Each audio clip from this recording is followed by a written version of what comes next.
Assalamualaikum warahmatullahi wabarakatuh. Izinkan saya memperkenalkan diri. Saya Doni Putra Pratama dengan NIM B1B1230030. Saya dari mahasiswa Universitas Kota Jambi. Di sini saya akan membuat video pembahasan mengenai korupsi yang terjadi di lingkungan kepolisian.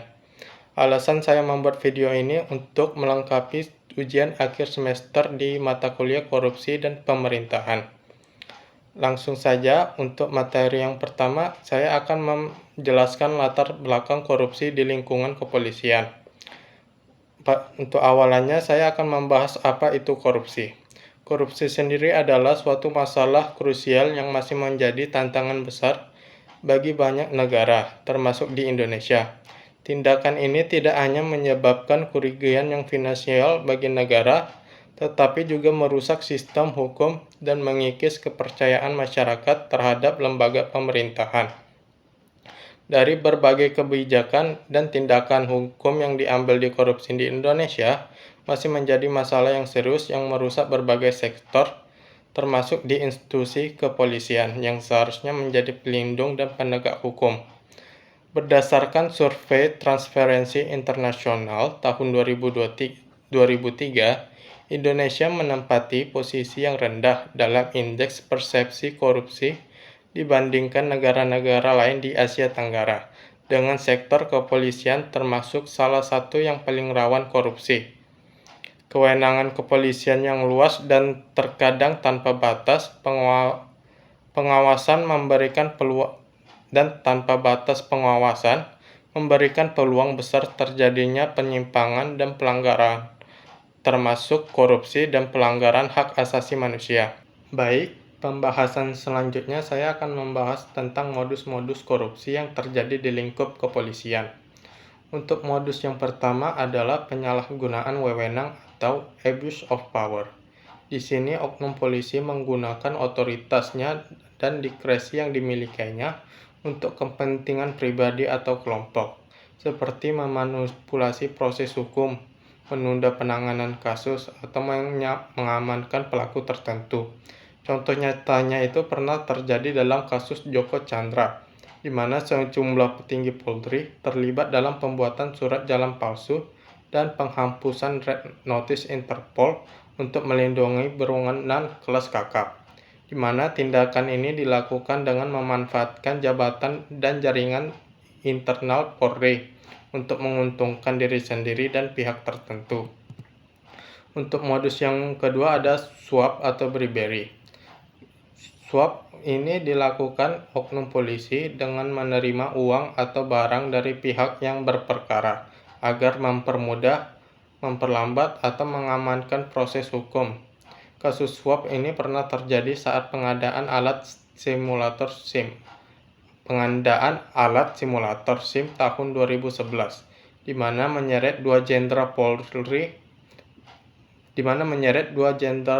polisi, Brigjen DP dan Irjen DS, di mana mereka menerima suap dari pengusaha yang memenangkan tender proyek senilai 198 miliar dengan tujuan memperkaya diri sendiri dan memuluskan proses pengadaan. Modus yang ketiga ada pungutan liar atau pungli. Di sini polisi akan meminta atau menerima uang secara ilegal dari masyarakat dalam pelayanan publik, seperti dalam pembuatan SIM, tilang, atau pengurusan laporan. Praktik pungli ini sudah biasa terjadi di lingkungan masyarakat, di mana polisi akan meminta uang lebih dari tarif resmi agar proses lebih cepat atau agar pelanggaran tidak diproses secara hukum. Modus yang keempat ada markup anggaran. Polisi akan menggelembungkan nilai anggaran dalam pengadaan barang atau jasa untuk mengambil selisihnya sebagai keuntungan pribadi atau kelompok. Dugaan korupsi markup ini pernah terjadi dalam penggandaan gas air mata di Polda Metro Jaya tahun anggaran 2022 dan 2023. Spesifikasi produk diduga diarahkan hanya pada satu perusahaan, sehingga harga menjadi tidak kompetitif dan berpotensi merugikan negara hingga puluhan miliar rupiah. Baik, untuk modus yang kelima ada proyek atau kegiatan fiktif, di mana polisi biasanya akan membuat laporan kegiatan atau proyek yang tidak pernah dilaksanakan untuk menggelapkan anggaran. Modus ini sering ditemukan dalam laporan penggunaan dana operasional di tingkat Polres dan Polsek, di mana dana yang seharusnya digunakan untuk kegiatan lapangan justru dilaporkan seolah-olah sudah digunakan. Untuk modus yang keenam ada penggelapan barang bukti atau uang, di mana beberapa oknum polisi ini akan mengambil atau menggunakan barang bukti sitaan seperti uang, narkoba, atau kendaraan untuk digunakan dalam kepentingan pribadi. Terdapat beberapa kasus di mana para oknum polisi ini akan menggelapkan barang bukti narkoba untuk dijual kembali atau menggunakan uang sitaan untuk kepentingan pribadinya. Kasus-kasus seperti ini sudah kerap diungkap dalam penindakan internal Polri. Selanjutnya, modus ketujuh ada jual beli jabatan atau kenaikan pangkat. Di sini oknum polisi akan meminta uang dari anggota yang ingin naik jabatan atau pangkat dari pihak luar yang ingin mendapatkan perlindungan hukum. Biasanya praktik jual beli jabatan ini kerap mencuat di mana anggota harus membayar sejumlah uang kepada atasannya agar bisa menduduki posisi tertentu atau naik pangkat, meski tidak selalu terungkap ke publik secara detail. Untuk modus yang ke-8 adalah diskriminasi penanganan kasus. Oknum polisi akan melindungi pihak tertentu dengan imbalan atau karena tekanan kekuasaan, sehingga proses hukum tidak berjalan adil. Dalam kasus besar, pernah terjadi dalam kasus Joko Chandra, di mana polisi pernah terlibat dalam menghapus red notice dan memfasilitasi pelarian, menunjukkan adanya diskriminasi penanganan kasus demi kepentingan tertentu. Selanjutnya ada Nobel Cause Corruption.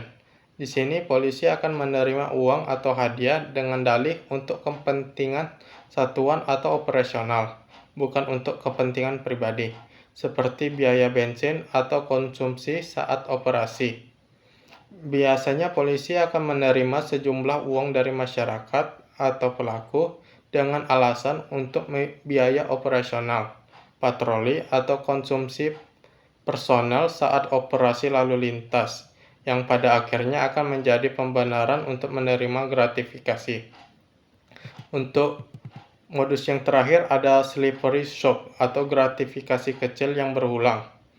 Di sini oknum polisi akan menerima gratifikasi kecil, seperti uang terima kasih atau hadiah yang lama-kelamaan akan menjadi kebiasaan dan berkembang menjadi korupsi sistemik. Dalam praktik korupsi ini, oknum polisi akan menerima uang rokok atau hadiah kecil saat mengurus laporan atau penyidikan. Awalnya dianggap sebagai bentuk terima kasih, namun praktik ini akan terus berulang dan menjadi suatu budaya korupsi kecil yang meluas di institusi kepolisian. Baik, setelah kita mempelajari tentang modus-modus korupsi yang terjadi di lingkup kepolisian, di sini saya akan memperdalam pembahasan tentang modus korupsi pungli dan strategi untuk mengatasinya. Pungutan liar atau pungli sendiri merupakan suatu praktik korupsi yang dilakukan oleh oknum kepolisian di Indonesia. Jadi, korupsi ini merupakan salah satu bentuk yang paling sering dikeluhkan masyarakat, di mana praktik ini tidak hanya merugikan secara finansial, tetapi juga merusak kepercayaan publik terhadap institusi Polri sebagai penegak hukum dan pelindung masyarakat. Modus pungli ini biasanya terjadi dalam pelayanan publik seperti pengurusan SIM, tilang, atau pengurusan surat-surat kendaraan, di mana oknum polisi ini akan meminta sejumlah uang di luar ketentuan resmi agar prosesnya dapat berjalan lebih cepat atau pelanggaran tidak diproses secara hukum.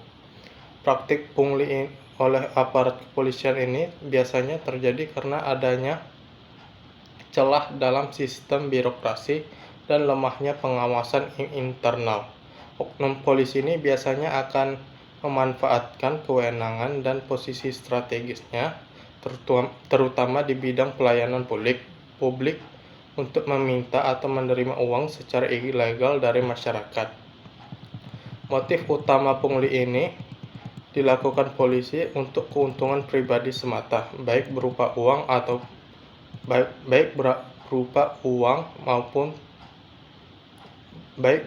tunai maupun fasilitas lainnya. Selain itu, motif lain yang mendasari adalah keinginan untuk memenuhi kebutuhan ekonomi, gaya hidup, konsumtif, ataupun tekanan lingkungan kerja yang membiarkan praktik pungli ini terjadi.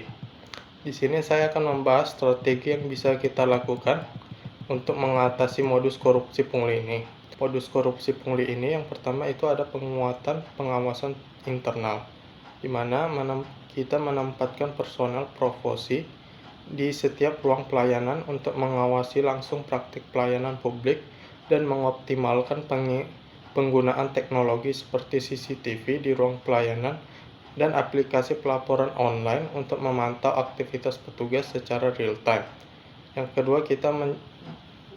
kedua ada penegakan hukum dan sanksi yang tegas, yaitu menjalankan sanksi pidana dan kode etik secara konsisten terhadap pelaku pungli. Satgas Saber Pungli juga harus berperan aktif melakukan operasi tangkap tangan atau OOT dan menindaklanjuti setiap laporan masyarakat secara transparan dan akuntabel. Yang ketiga yaitu pembinaan mental anggota dengan melakukan pelatihan dan pembinaan integritas secara rutin bagi seluruh anggota Polri, serta menanamkan nilai-nilai anti korupsi dan pelayanan publik yang profesional untuk menciptakan lingkungan kerja yang transparan dan berorientasi pada pelayanan masyarakat. Selanjutnya itu ada modus korupsi suap dan strategi untuk mengatasinya. Modus utama korupsi suap di kepolisian ini meliputi pemberian uang atau fasilitas oleh masyarakat, pengusaha, atau pihak berkepentingan pada oknum polisi agar mendapatkan perlakuan khusus atau kemudahan tertentu. Modus ini biasa ditemukan dalam berbagai bentuk, seperti mulai dari suap dalam proses rekrutmen anggota polisi, penanganan kasus hukum, hingga promosi jabatan atau imitasi di lingkungan kepolisian. Motif utama terjadinya praktik suap ini adalah keinginan untuk memperoleh keuntungan pribadi semata dan mempercepat atau mempermudah proses birokrasi. Di sisi lain, oknum polisi yang menerima suap biasanya itu akan termotivasi oleh kebutuhan ekonomi, gaya hidup yang konsumtif, serta lemahnya integritas dan minimnya pengawasan internal. Contoh nyatanya itu pernah terjadi ketika waktu itu ada setoran ratusan juta rupiah dari seorang penjual bubur ayam di Cirebon kepada oknum polisi agar anaknya bisa lolos seleksi menjadi anggota Polri. Mengatasi terjadinya modus korupsi ini, adapun strategi yang bisa kita perlakukan di lingkup kepolisian. Yang pertama itu ada peningkatan akuntabilitas dan transparansi dalam seluruh proses pelayanan publik dan internal Polri, termasuk rekrutmen, promosi, dan penanganan perkara.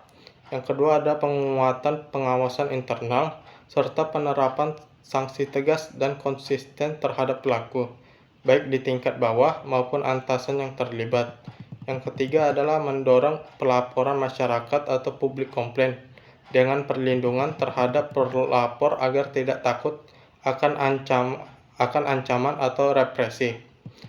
Secara umum, akar masalah dari maraknya korupsi yang terjadi di lingkup kepolisian ini karena lemahnya pengawasan, budaya primitif, dan minimnya transparansi dan belum optimalnya sistem merit dalam promosi dan imitasi jabatan. Sekian pembahasan yang bisa saya sampaikan. Jadi dapat disimpulkan bahwa korupsi yang terjadi di lingkup kepolisian Indonesia masih menjadi permasalahan yang serius yang merusak integritas institusi Polri dan menurunkan kepercayaan masyarakat, di mana modus-modus korupsi ini berupa penyalahgunaan wewenang, suap, pungutan liar, markup anggaran, proyek fiktif, penggelapan barang bukti, jual beli jabatan, diskriminasi penanganan kasus, noble cause corruption, dan gratifikasi kecil yang berulang. Modus-modus ini tidak hanya merugikan negara secara finansial, tetapi juga berdampak negatif terhadap penegakan hukum dan kualitas pelayanan publik. Motif utama terjadinya korupsi di lingkup kepolisian ini sangat beragam. Bisa dikarenakan sebuah keinginan untuk memperoleh keuntungan pribadi, mempercepat atau mempermudah proses birokrasi, dan serta menghindari sanksi hukum. Sekian pembahasan yang bisa saya sampaikan. Kalau ada salah, saya mohon maaf. Saya ucapkan wassalamualaikum warahmatullahi wabarakatuh.